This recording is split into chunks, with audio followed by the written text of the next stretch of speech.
When dreading the light of day, contentment hath fled. Imagination oftentimes proves a forerunner to reality. Corners of horror shelter themselves within the castles of the queenly, the palaces of the powerful, the monuments of the mighty, and the cottages of the caretaker. But sunshine brings universal joy wherever its beams are wont to dazzle, and often allays the anxiety which precedes its appearance. "Great heaven!" murmured Sir John, as the tutor's note fell from his nervous grasp. "Am I blind to touch or truth? Am I at last to labour under the fact that my wife loves another? She who only some months since protested her innocence in such strains as to cause the most doubtful to stay alarm. Here's the ring, and there lies the note. The note of him who claims to be not only her tutor, but suitor. Why did she accept the former, or cause the latter to be written? Then the date, just 1 month exactly before our marriage, and how I pined for it to elapse, whilst another would eagerly have prolonged it. Oh, Irene, false and low woman! Think you that any longer I can own you as a wife or treat you with the respect a wife deserves? Sir John, ever open to forgiveness, tried hard to master the dreadful spirit of jealousy, which arrived at last at its highest point. If he could feel convinced that his wife's correspondence with her tutor ceased after her marriage, believing, if still it continued, that other proofs of their dastardly plots would be forthcoming, thrusting his hand again into the aperture from which he took the 2 tributes of his wife's tutor, there appeared nothing to arouse further suspicion, save a Christmas card, written with the same bold hand. The lines were these: "Accept my warmest greeting, friendship, love. Thou art my charming Irene, pet and a dove. Although another claims thee for a time, I trust to call you some day ever mine. Oh, pray for parting soon with fettered chains, to live and move regardless of those reins that bind your Christmas sprigs of worldly woe to him whom you have hated long ago." This was a second effusion of Otwell's, and must have been received by Lady Dunfern since her marriage. And thought he who held it clutched in his trembling hand, why did she deposit this card amongst her valuables? Had she not held it as a treasure of priceless worth? Nothing more was wanting now to convince the distracted husband of his wife's infidelity. Depositing the note, card, and ring in the drawer whence he had taken them, Sir John at once proceeded to Lady Dunfern's bedroom and found her awake. Being a nobleman of sterling worth, and one on whose word the greatest dependence was always manifested, he could scarcely fail to inform her of the great and trying scene he had just come through. Struggling, however, manfully from mentioning anything that would serve to retard her recovery, he moved towards the bed on which she lay, and before a word was uttered by him, he suddenly staggered and fell. Who could then perceive the wan and haggard appearance of him who apparently lay lifeless without being totally terror-stricken? Could she, whom he bathed in golden comfort, behold this outstretched form with calm silence? Surely not. Instantly ordering a maid to send for Dr. Doherty, the false invalid lay back on her pillow, appearing not much concerned. On the doctor's arrival, he applied restoratives, but without the desired effect. Then he ordered his instant removal to his bedchamber, where every care and watchfulness was extended him by Rachel Hyde. It was nearly 2 hours ere he manifested the remotest symptoms of animation, and on inquiry the doctor pronounced the sudden shock he had nervously sustained to be grave indeed. Sir John lay in an unconscious condition until next morning, when his first inquiry was relative to his son. Gradually regaining strength and venturing in the doctor's absence out of bed, he walked slowly into his wife's room to make personal his recovery. He looked pale and much annoyed, and could only with difficulty refrain from acquainting her of what he had in store to communicate. Each day found both invalids, just and unjust, rapidly recovering, and a few weeks found both completely restored to health and strength. Lady Dunfern could not help noticing the strange and frozen manner of her husband since the eve of his illness. At first she was inclined to fear his approach, but gradually she felt convinced he was slightly affected with a mild form of insanity. And making minute inquiries from the oldest inhabitants of the neighborhood and adjoining village as to the accuracy of her fears, she was informed that such never existed amongst his ancestors so far as they knew or heard. Was it strange that Sir John felt a changed man towards her who was so fully charged with deceit? Would it have been acting in accordance with his conscience to overlook her wily artifice? Could the once fond and loving husband, the brave and gallant knight, still trust in her whom he felt convinced would bring a world of disgrace? Not alone upon himself, but upon one who in after years he trusted would proudly sustain the honourable reputation of his race? Ah, no matter in what light he viewed her conduct now, he was brought to loathe her very look, and was fully determined to shut her in from gaze of an outside world or the cunning tricks of a trifling tutor.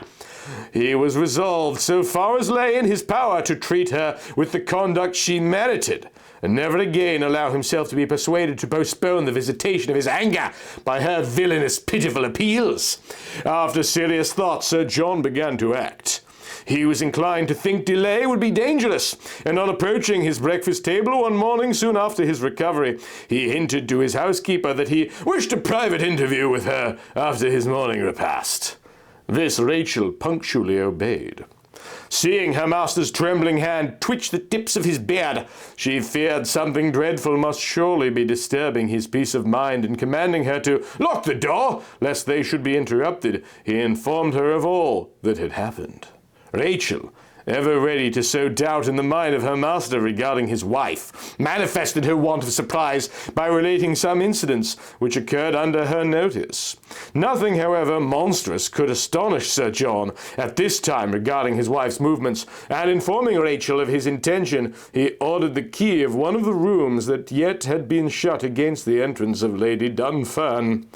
Hastening to fulfill her master's order, Rachel returned with the mighty key and handed it to Sir John, who moved to the door and, thrusting the rusty key into its aperture, succeeded with great difficulty in effecting an entrance. Rachel followed, and both entered, locking the heavy panelled oak door from within. "This," said Sir John, "is the room of correction, the room of death. It defies escape or secretion. It has been, so long as I remember, held in abhorrence by my late lamented parents, and, so far as I can understand, by many of my ancestors. First of all, the lady who shared its midst was a born imbecile, the eldest daughter of my great-great-grandfather, Sir Sidney Dunfern. She was nursed and tenderly cared for within these walls for a period of 36 years, and through the instantaneous insanity of her ward was marked a victim for his murderous hand. Yes, it has been related that during midnight, when she was fast asleep, he drew from that drawer," here Sir John pointed to the wardrobe, "a weapon of warlike design, and severed her head almost from her body, causing instant death. It was not known until next day about noon that anything extraordinary had happened. It was first detected by Sir Sidney himself, who became alarmed at not having seen Wade, the ward's name was Hector Wade, as usual at 10 o'clock, and tapping at the door was surprised to hear some noise issue from within. Being of a hasty temper, he became indignant at the ward's indifference, and calling loudly, finally gained admittance. The murderer had her stretched on this floor, and every article capable of being removed piled upon her corpse. Horrified at such a sight, Sir Sidney became wild with grief, and at once handed the pitiful lunatic over to those in authority." What's the point of this story? I like stories. The next inhabitant doomed to share in its dull delight was Kathleen, wife of my beloved grandfather, a beautiful woman whose portrait you now see. She, I am sorry to relate, proved more an accomplice than the honoured wife of him who added so much to the welfare of those who now benefit by his great economy. The hand of death visited her here likewise with its separating touch. The last person inhabiting its cheerless enclosure was a distant relative of my mother, a gentleman named Rodney Rupert, who fell from the path of virtue and trod the field of vice, until confined within this prison of pathetic account, and who in a moment of passion ended his days with that pistol which hangs on yonder hook, and on that bed all these lay, and which shall again be made use of by a traitoress of no mean account either." Why don't you just divorce her? Sir John then proceeded to give orders to have the room made as comfortable as its scanty furniture permitted, which consisted only of one small table, one chair, and an old-fashioned wardrobe, with several small drawers attached, one dressing table and washstand, all of which were magnificently carved oak and richly panelled. There was only one large window made up of iron bars and a multitude of small panes of glass not larger than 3 inches square, all of equal dimensions. And inside this window were strong bars of iron looped on every side and firmly fastened. The cocoa matting, which served as a carpet, parts of which were grim with gore, was almost worn past recognition. These were all the articles this badly lighted room contained, save several oil paintings of enormous size. On the whole, it presented the appearance of a private prison. An icy atmosphere pervaded throughout the room, dammed with an odor of something inert, which Sir John believed would be rendered extinct in the presence of a fire. Rachel, after receiving orders in confidence from her master, set matters to right by lighting a fire, dusting the old and much worn furniture, airing the bedclothes, etc., being strictly charged to admit on no pretense whatever, now or at any time, any member of the household or visitor to the mansion. Make sure the prince doesn't leave this room until I come and get him. Not to leave the room, even if you come and get him. When everything was in perfect readiness for the reception of its guests, Sir John directed Rachel to bring her ladyship into his presence. What could have astonished Lady Dunfern more on being ushered into a room which never before was open for her inspection? Nothing save the information her husband eagerly awaited her to receive.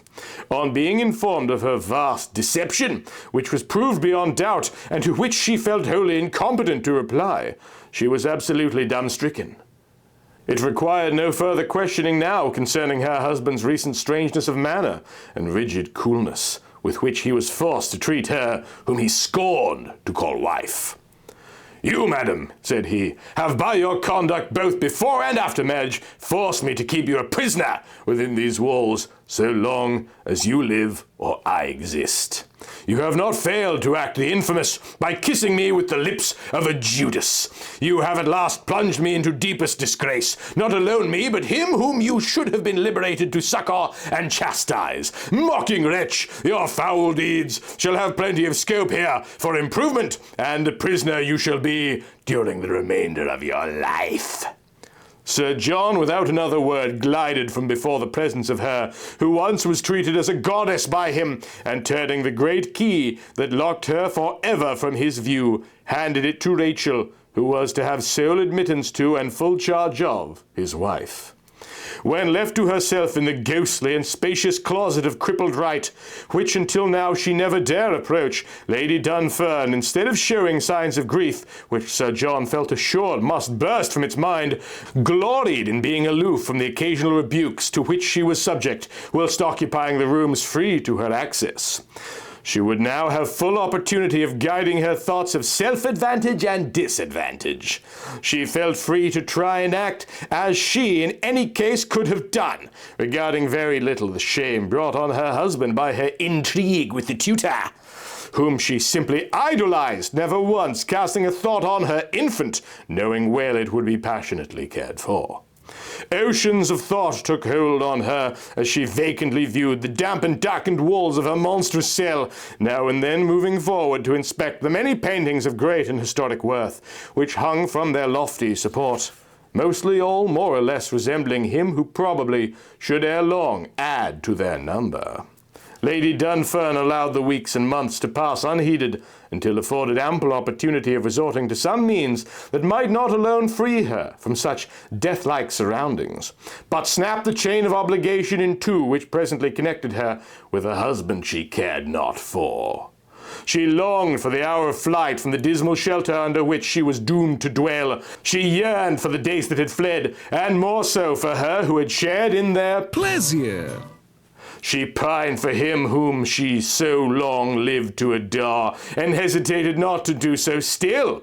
Could she only acquaint him of her husband's cruelty, how he might assist her in effecting her release. What could be done, she frequently asked herself, to brighten her future only a little? Could she possibly escape? She feared not. Every 2 hours that villainous woman entered during the day, since first she was snared in the net of revenge and compelled to remain within its enclosures of shivering fear. Still, she never lost hope of flight, and cheered with the thought of future stratagem, she tried to remain somewhat consoled. So here I think is where the story really starts to go off the rails, and believe you me, it's gonna get really strange, and people are gonna make terrible terrible decisions going forward. Everybody. There won't be a single likable character to root for, at least not among the principal cast. I want to say a huge thank you to all the people whose names you see here who made all this possible. Particular thanks to Andre D, Break System BSE, Michael Fattori, Zachary Snowden-Smith, and Zanazira. If you want to see your own name up here, it's as little as $1 a month. Higher benefits at other donor levels. In the meantime, thanks for watching. Thanks for being you.